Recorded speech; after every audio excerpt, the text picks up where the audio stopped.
el concepto de modernidad en Mario Vargas Llosa, porque él, cuando aspira a la presidencia, eh, él aspira a que el Perú camine hacia la modernidad. Ahora, habría que desmenuzar y decir, y para Vargas Llosa, ¿cómo define esta modernidad? ¿No? ¿Qué es la modernidad? Y esa modernidad, en la utopía arcaica, que es la novela, el ensayo con el que critica de la producción literaria de Vargas Llosa, él habla de Arguedas como una literatura arcaica, mítica, casi mágica, mítica, y listo, ¿no? Dice, no, entonces, esto no le sirve a Perú, esto le sirve para el atraso. Lo que debemos hacer es caminar hacia la modernidad. Entonces, un aspecto de la modernidad de Mario Vargas Llosa está en el aspecto económico, ¿no? En el aspecto económico. ¿Qué debe hacer el Perú para insertarse o entrar a la modernidad? Insertarse al mercado mundial, abrir su economía. Es lo que llamamos el neoliberalismo, o sea, el libre mercado. Una objeción, Jorge. Una objeción. Justo eso estaba indagando bastante el por qué Vargas Llosa y Arguedas discreparon, ¿no? Aunque ya, obviamente, quizá porque él venía de un mundo rural y el otro de un mundo urbano, quizá lo queremos ver de esa manera. Y hasta lo hemos entendido mal, creo yo. ¿Por qué? Vargas Llosa no rechaza, si es que vale el término, no rechaza Arguedas por cuestiones de, como lo has mencionado, de que es un mundo mítico, rural y todo eso. Ese no es el rechazo. ¿Cuál es el rechazo? El rechazo es, Arguedas presenta el mundo andino, indígena, dos términos, idealizada y romántica. Eso dice. Ese es el término que utiliza Vargas Llosa para no rechazar la obra, sino la literatura de Arguedas, así la califica. La califica. ¿Por qué idealiza? Porque pone a personajes como que el mundo occidental es lo malo, eso Arguedas, ¿no? El mundo occidental está pervertido, corrupto, etcétera, y no, el mundo andino o indígena es lo contrario, el amor a la naturaleza, la paz, el bienestar, el respeto, etcétera. Y Arguedas dice, pues no es así. Vargas Llosa dice, no es así. Está presentándole de manera muy idealizada José María Arguedas. Y romántica, ¿por qué? En Los ríos profundos podemos ver un lenguaje bastante poético de parte de Arguedas, en donde los ríos hablan, las estrellas caminan del lado del protagonista principal, etcétera, etcétera, ¿no? Entonces, ese es el rechazo. Eso quería aclarar, el rechazo de Vargas Llosa hacia Arguedas. ¿Sí? Pero no más lo otro. En el ensayo, no, es que él dice, ¿cómo presenta Mario Vargas Llosa, Arguedas, cómo presenta al mundo andino? ¿Cómo lo presenta? Lo que ha dicho, romántico, idealizado. Que ahí está todo lo bueno y todo lo perverso está por el otro lado. Pero ahí vamos a una cuestión de su concepto. A ver, de su concepto de modernidad. ¿Qué es la modernidad para Mario Vargas Llosa? Y por ejemplo, una de las cosas de la modernidad es, yo abogo por la propiedad privada completa, mientras que esas comunidades abogan por el comunitarismo. Su modernidad de Vargas es propiedad privada y la de las comunidades conservar el comunitarismo. Entonces, si vemos en el tiempo histórico, en la trascendencia, estas dos cosas, ¿quién tuvo razón? ¿Quién tuvo razón en estas dos marcos literarios? ¿Quién tuvo razón? Ahora, por ejemplo, vemos cosas que no salen en las noticias, no se propagan, pero que son tan fundamentales. Por ejemplo, la devastación de la Amazonía tiene que ver con el pensamiento más de Arguedas, decir, lo comunitario. No hay lo comunitario. En la Amazonía hay una agresiva compra de tierras por parte de conglomerados empresariales, deforestan, por ejemplo, solo el Grupo Romero, con su empresa Shanuzi, 1.700 hectáreas para que siembre palma aceitera. Entonces tú dices, ¿qué racionalidad está más cerca de lo humano, del humanismo o los valores? Sin hablar tal vez de comunismo. ¿Quién? Entonces Vargas Llosa, al abogar, decir libertad individual, libertad de propiedad, libertad de pensamiento, correcto, pero en eso no era marcar un equilibrio en que sí las comunidades deberían conservar ciertos espacios comunitariamente como garantía de que el ser humano, por ejemplo, siga teniendo un ambiente sano. 50 años de acá para adelante, yo te aseguro que la Amazonía será la mitad o menos de la mitad. Entonces, son cosas que parte de ese tipo de pensamiento. Y ahora Vargas sigue defendiendo eso. Ahora incluso se ha ideologizado más. Sobra la llamada de la tierra. Eso es Después de Alder, planteo mi posición al respecto. Alder. Miren, en ambos casos estábamos leyendo estos. La llamada de la tribu. La verdad, hay algo que nosotros no encajamos, ¿no? Acá la temática que nosotros vemos es si en realidad lo urbano, lo rural, antecede, precede o prioriza. En realidad nosotros somos un pueblo sincrético. Entonces, cuando uno dice que uno es sincrético, quiere decir que está funcionando no solamente dos culturas, es lo básico, ¿no? Sino ahora es todas las culturas que se pueden dar, tú las adoptas. El tomar nuestro cafecito en vez de nuestro mate de coca que podría haber sido, por ejemplo, nosotros habíamos hecho nuestro quilla punchaupi hace años. La cosa no va por ahí. A ver. El hecho que estás tocando ni la punta del aire. O sea, tienes que adentrarte en cosas fundamentales. Te estoy hablando en realidad de eso. O sea, hay dos términos en este preciso momento y hay dos que respaldan este tipo de cosas. No es punta del aire, no es un maquillaje. El que dice, estamos aquí. Mira, el respaldo, si me permite. Mira, uno está empezando a exponer y ya le cae en la boca porque no estoy de acuerdo con alguien. Entonces, no es que le caiga en la boca porque no estoy de acuerdo. No, pero termina porque... El hecho que no estés de acuerdo no importa que me tienes que ganar y elevar la voz. No argumentemos por ese lado, sino argumentemos por lo que es. Vamos a volver a repetir. Conversaciones en la catedral. Descripción de un tiempo dado de conversaciones sobre política peruana. Índice social. Izquierdista. ¿Estamos de acuerdo o no estamos de acuerdo? Y se ve acá de recontra. Estamos. Cuando escribió Conversación en la catedral, era de izquierda. Agarramos libros. ¿Qué es lo que está aquí contando? Cuentos que han sucedido en ciertas poblaciones y tratando de hacerlo mágico, porque ese es el cuento. Pero son cosas reales, que sí ha pasado. Realismo mágico. No, pues, o sea, no es realismo mágico. Ahí también el problema de entender, la hora de entender es que yo si voy a contar una historia no lo puedo hacer literalmente, descaradamente, porque me van a hacer la denuncia. ¿Por qué? Él sí tiene la potestad de hacer eso y él no tiene esa potestad de hacerlo. Porque pasó con su primer libro que no lo traje ahorita y se le vinieron un montón de problemas a Arguedas. Su primer Teoría Fiesta. Un libro que en realidad está muy bien escrito, una novela, que está muy bien escrita, muy bien narrada, estructurada, es la mejor que tiene entre todos. ¿Cuál es el problema que narra ahí? Es una descripción de cierto pueblo, ¿no? Pero está en una cosa paranómica, para no poder... pero te da todos los problemas de lo que siempre nos ha sucedido, de que viene un fulano de tal y se adueña de tus tierras, de las que tú estás viviendo, no, es que tú no tienes. Hasta aquellas fechas, ¿no? Los curas se apoderaban de las tierras y era pues un salvajismo. O sea, estamos hablando del tiempo y estamos hablando de lo que vive el autor en su tiempo y trata de dar a conocer.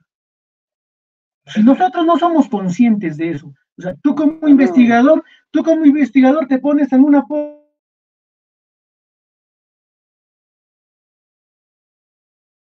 necesidades, vives en necesidades, en distintas regiones. Estamos hablando en Ancash, estamos hablando en Tacna.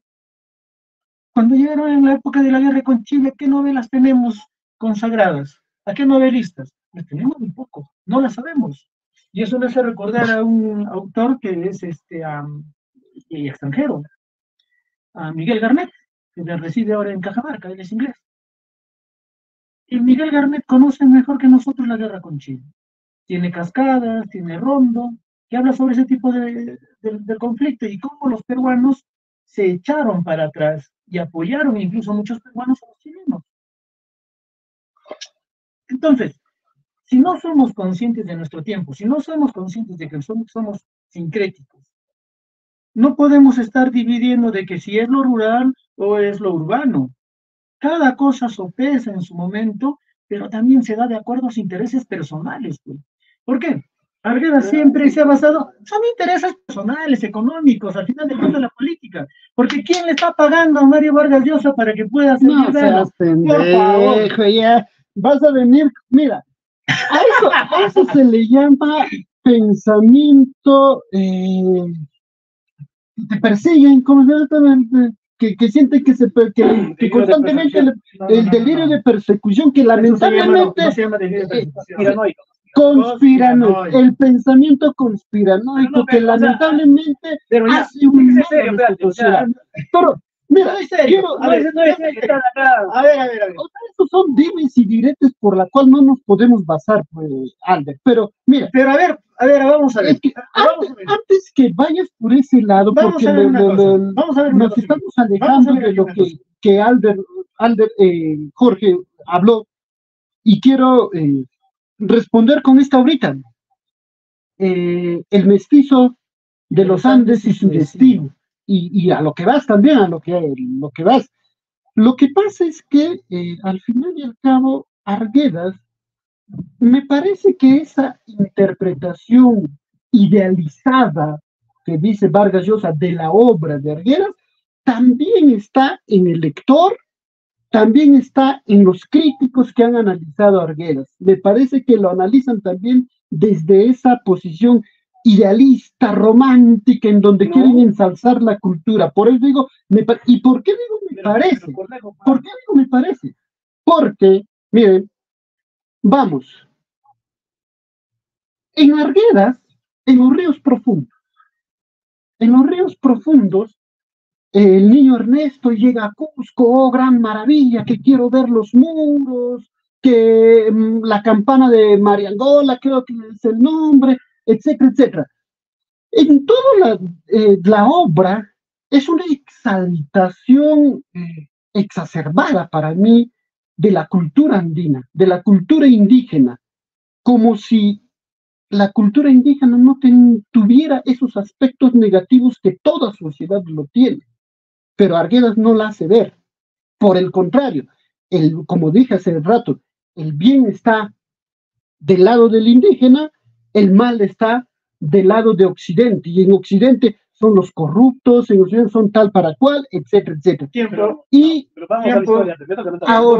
Ahora, decía que voy a hablar de esta obra, porque a lo que mencionaba Alder, cuando inicia su obra Celso Ría en este genial breviario, El mestizo de los Andes y su destino, hace 3 preguntas. ¿Qué somos los peruanos? ¿Por qué somos como somos? ¿Y hacia dónde nos conduce este modo de ser? Y a lo largo de toda su obra concluye en los siguientes términos. El mestizo de los Andes es mitad andino y mitad universal. Esa aceptación le abrirá las puertas a responsabilidades con su sociedad y con el género humano. Es mitad andino y es mitad universal. Con esta forma de interpretar romántica e idealista, hacemos dejamos o rechazamos nuestra otra mitad, que sí, es el occidente. Para terminar con esto, suyos son la sabiduría oculta de los quipus, dice, pero también el conocimiento griego que espera ser bebido y digerido y transformado en quipus, o en diálogos para bienestar propio y su sociedad.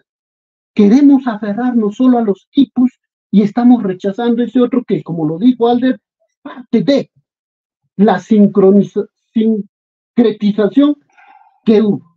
Solo eso. No, acá no se trata de ideas, no. Acá se trata de hacer una interpretación. Arguedas en la utopía arcaica, Vargas Llosa le critica de lo que es el romanticismo, incluso le dice, tú criticas lo occidental, pero has usado técnicas de escritura, incluso el idioma occidental. Correcto. Pero acá vamos a cuestiones más fundamentales. ¿Tiene o no tiene carácter universal la literatura de Arguedas? Lo tiene, porque trató temas humanos que competen a cualquier cultura, a cualquier pueblo. Entonces, en ese sentido, él no abogó por un chauvinismo, de que esto es la mejor cultura, la perfección, o casi ya la utopía humana. No, pero si ves la obra, sí, eso sí. En los ríos profundos es así. Pero tiene que interpretarse, pero que presente ese mundo así. Pero yo te digo, a ver, ¿cómo no lo presentaría así si se daba esa dicotomía oprimido, el que oprime y el opresor?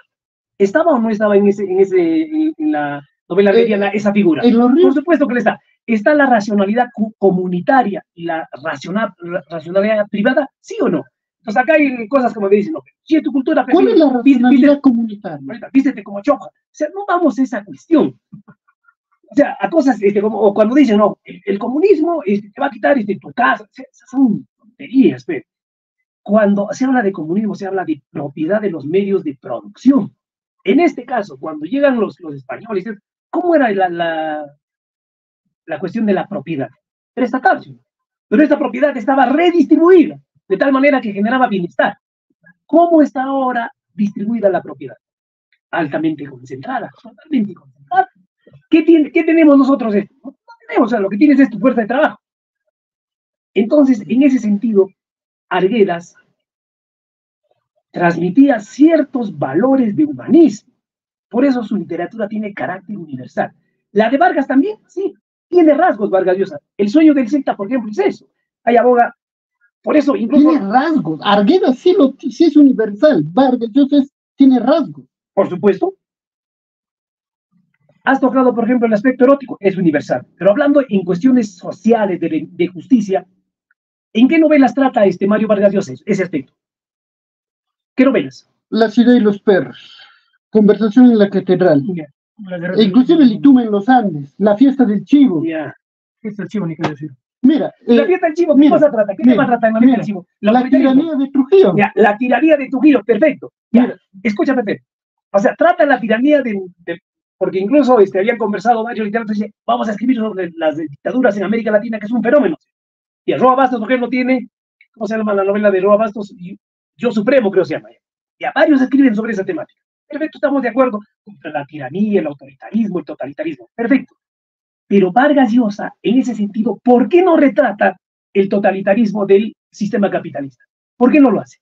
Que él no se da cuenta, por ejemplo, que en todos los países latinoamericanos, incluso en el mundo, está altamente concentrada la propiedad y eso impide que mucha gente tenga cierto bienestar. O sea, esa es la cuestión. O sea, esa es la cuestión que es, veamos en estos dos enfoques. La trascendencia. Sueño del Celta.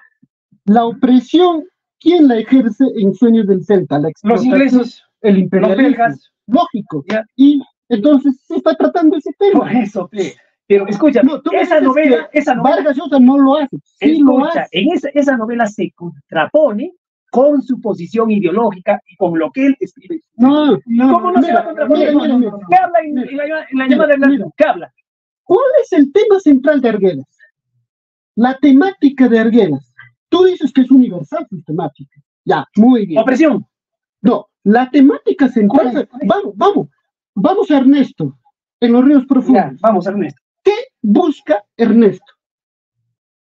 ¿Qué busca? Su identidad. Ya, y muy bien. Su identidad. Vamos a llevar fiesta. Vamos a llevar fiesta. ¿Es la búsqueda de identidad también o no? Ah, sí trata eso. Vamos a sus demás, y más cuentos y más. Ya. La búsqueda de la identidad. Correcto. Es en Arguedas. Ya. Vamos ahora a Vargas Llosa. Ya. En Vargas Llosa, no es lo primero. ¿Qué es? O sea, eso más bien es para poder reforzar, o sea, hay que aclarar, para poder reforzar qué cosa. O sea, la identidad es muy bueno porque él trabaja de una manera. Vamos a ver en agua nada más. Describamos a Ernesto. No, ¿por qué no? Porque el tema central es la identidad. Escucha. Ernesto llega a ese pueblo, no se identifica ni con los indios, no se identifica ni con los mestizos, en un momento está por un lado, llega el caso de las chicheras, y apoya las chicheras a los indios. Y al final, cuando termina la obra, lo que hace Ernesto es, le dice, tu papá te va a esperar donde el viejo, ¿verdad? Donde el viejo te va a esperar, ve al Cusco, pero él está yendo como quien dice, porque el viejo representa el otro, la ancestralidad, los hacendados y todo ello. Y él decide romper ese camino que le va a llevar hacia la hacienda del viejo y se va hacia la quebrada, se hunde en la quebrada y se va por otro camino. Y esta es una representación, según sus estudiosos, de que él, su identidad la elige para el lado del mundo indígena, aunque no está definida, pero no va al viejo y se va por... Entonces, la interpretación libre que te da la literatura, ¿no? Pero quería terminar, me acordaste, ese es de Arguedas. Ahora, de Mario Vargas Llosa. ¿Cuál es la temática de Mario Vargas Llosa que aborda? Así como Arguedas. Arguedas, la identidad, la búsqueda de la identidad. Vargas Llosa intenta siempre comprender al hombre. Siempre busca comprender al hombre. En conversación en la catedral, su duda de Santiago Zabalita siempre ahí está. Intenta comprender por qué su papá actuó como actuó. Don Fermín, ¿por qué actuó como actuó? Luego a Ambrosio también constantemente le empieza a preguntar por qué él hizo lo que hizo. Yo creo que ahí eres algo injusto a la hora de interpretar. A la hora de interpretar. Eres un poco injusto. O sea, no estoy categorizando, sino estoy diciendo su temática de cada uno. No estoy poniendo por encima a nadie. Yo creo que si tú lees a Arguedas, que va a estar en su mundo universal de querer contar o identificar al hombre peruano, ni siquiera al hombre andino, netamente, porque en sus novelas aparecen el indio, como él lo llama, ¿no? Con sus errores y sus virtudes, no solamente que con la cara bonita, que es bueno. Y vas a darte cuenta cuando empiezas a caracterizar cada uno de sus personajes. Lastimosamente no has tenido eso, quizás te aburre leer a Arguedas, perdón, como a mí me ha pasado al inicio, ¿no? Yo, por ejemplo, leer a Arguedas, yo decía, no, que es cierto. Es muy descriptivo, Arguedas. Claro, tiene narraciones extensas que tú ya quieres dar, pero eso es bueno, ¿no? O sea, para otro tipo de lectores. O sea, yo creo que también hay distintos. Quizás nosotros somos unos lectores que nos gusta la acción, o sea, descripción de narraciones, pero que sean acción y acción, que hayan hechos. Pero también hay otros que sí les encanta para conocer. Yo no conozco, por ejemplo, China, y cuando te dicen cómo ingresar a China, qué chévere. Y además esto creo que una de las narraciones más antiguas que se tiene, porque Frankenstein tiene pues, extensas narraciones que te hacen conocer todo el camino, paso a paso, hasta que llegan al palacio, ¿no? Y el palacio te da a conocer todo lo que está hermosamente. Y es larguísima las descripciones que se dan. Cuando tú lees a Edgar Allan Poe, no me estoy desviando, porque justamente ahí está la riqueza. No me estoy desviando. Si estamos hablando de un personaje, estamos hablando de Arguedas, Mario Vargas Llosa. Por eso, y Arguedas.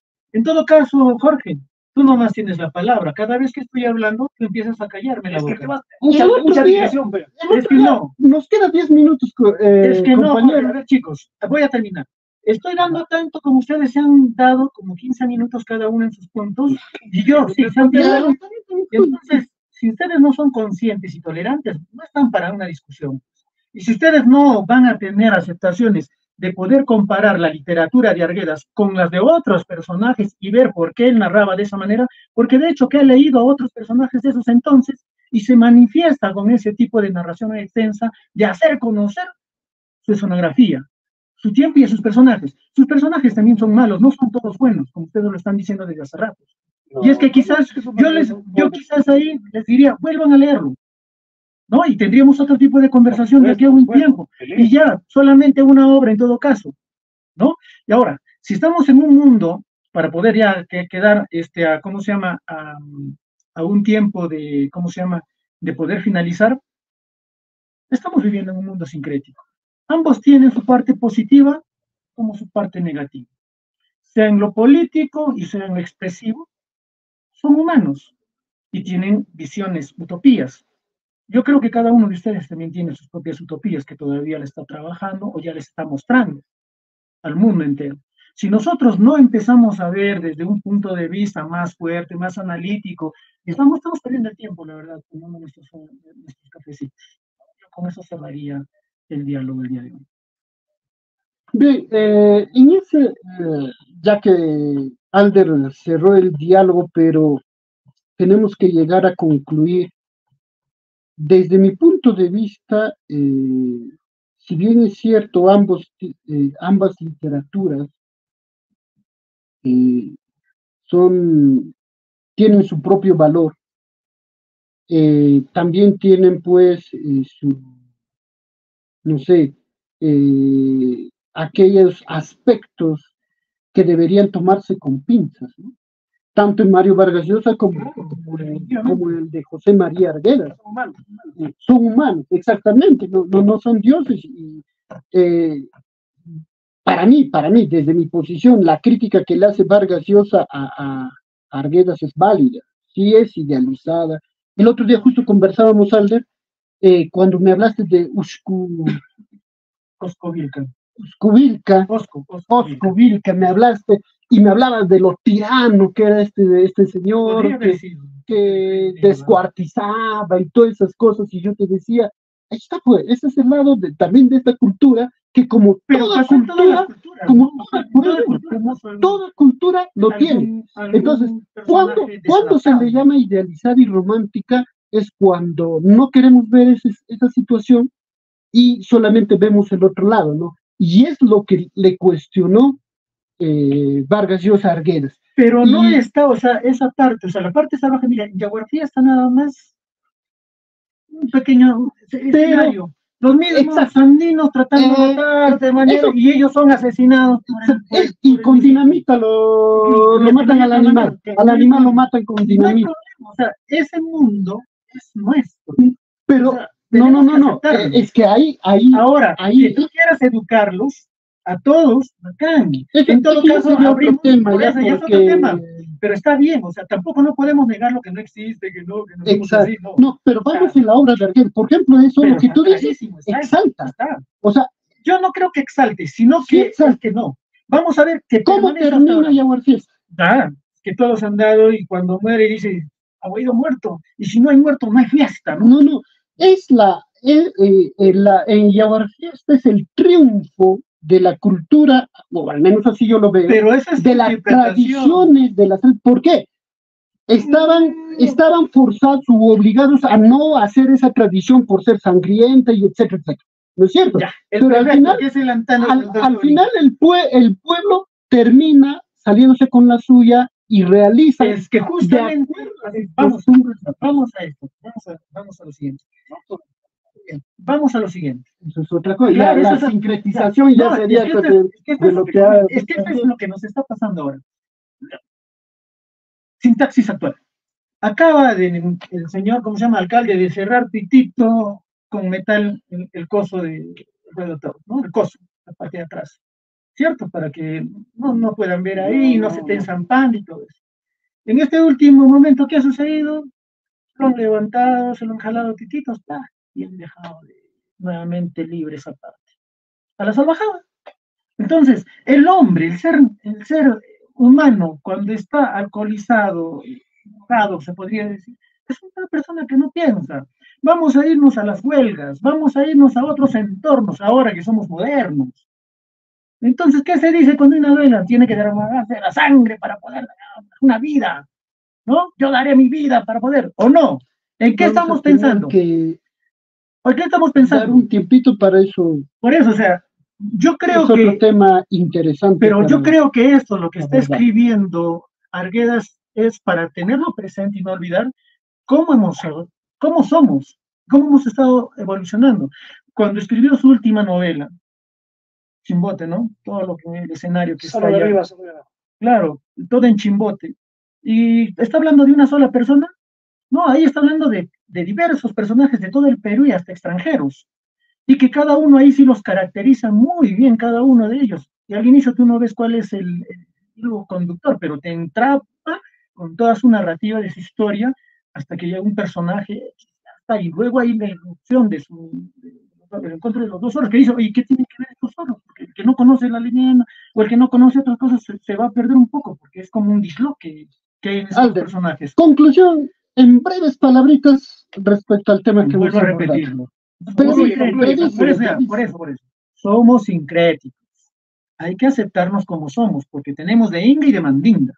No podemos estar teniendo con una balanza que, claro que hay un cariñito quizás a una de ellas, por tu costumbre. Claro que no, hay bastante cariñito. Pero hay pero, y eso nos hace mal. Claro, pero igual, o sea, sea para Mario Vargas Llosa, que está para el capitalismo y el liberalismo, como se podría decir, o sea por Arguedas, que está con lo andino, ¿no? Con el comunismo. Dicen, yo te digo ahorita, si no hubiese el comunismo que nosotros hablamos que es el AINE, el andino. Ya no argumentes. No, simplemente, pero en todo caso no habría. Es que no habría, o sea, no habría sentido de lo que yo estoy diciendo sin fundamento, ¿no? Ya estamos diciendo concluir ya. Pero por eso, el AINE se ha hecho hasta el momento, quizás ustedes no, pero yo sí lo he vivenciado en distintas etapas, que es todo un fenómeno. Es que yo te ayudo, mañana te ayudamos y bacán, ¿no? Las fiestas huancavelicanas están creciendo gracias a eso. Quizás se está exacerbando con el alcoholismo y todo ese mundo, que es otro punto de hablar, pero el AINE, el que yo te ayudo y tú me ayudas, sigue progresando, es una cosa muy buena para nosotros. Jorge, tu conclusión. Yo quiero concluir diciendo, en la utopía arcaica le critica de romanticismo, que presenta un mundo romántico. Yo diría lo mismo de Mario Vargas Llosa, de cómo presenta este modelo, que para él es la libertad, y vamos a hechos históricos, ¿eh? No estamos hablando solo de su literatura. Lo que hace Mario Vargas Llosa se traslada a la realidad porque él tiene un gran poder mediático. ¿Por qué nunca Mario Vargas Llosa habla que una empresa devasta la Amazonía? ¿Por qué no habla? Porque se han contrapuesto siempre en los dos. Para mí, Mario Vargas Llosa, Arguedas, abogaba por la cuestión, la racionalidad comunitaria, que para mí está bien, o sea, ciertos aspectos de la sociedad tiene que... Claro, ya. Concluye, estás argumentando.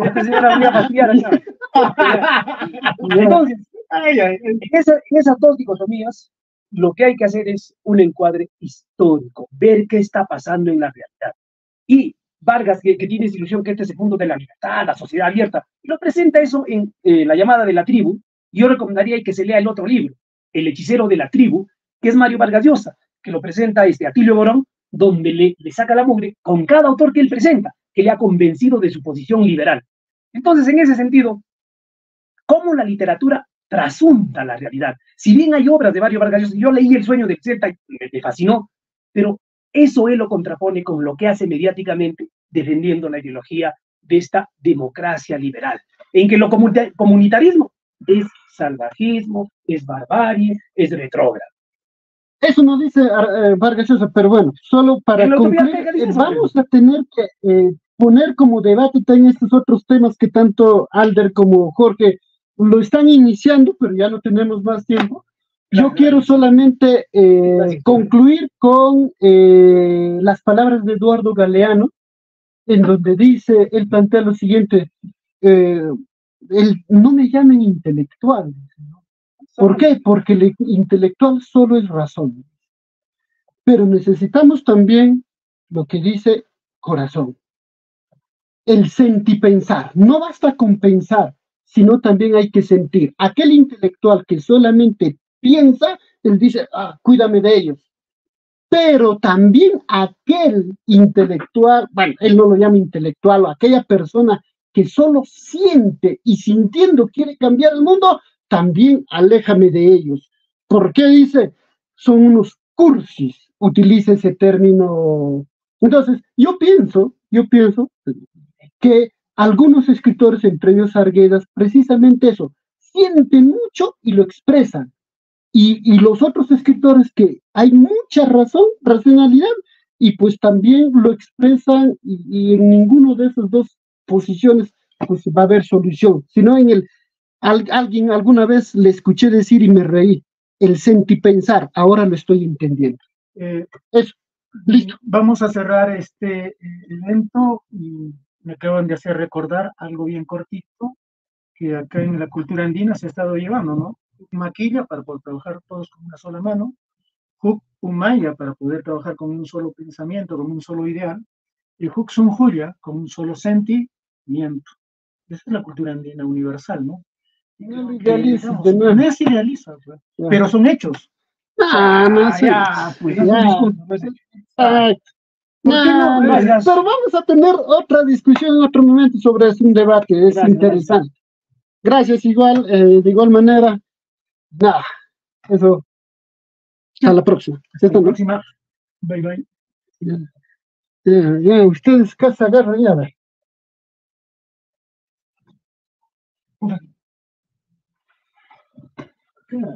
Uy, mucho parito.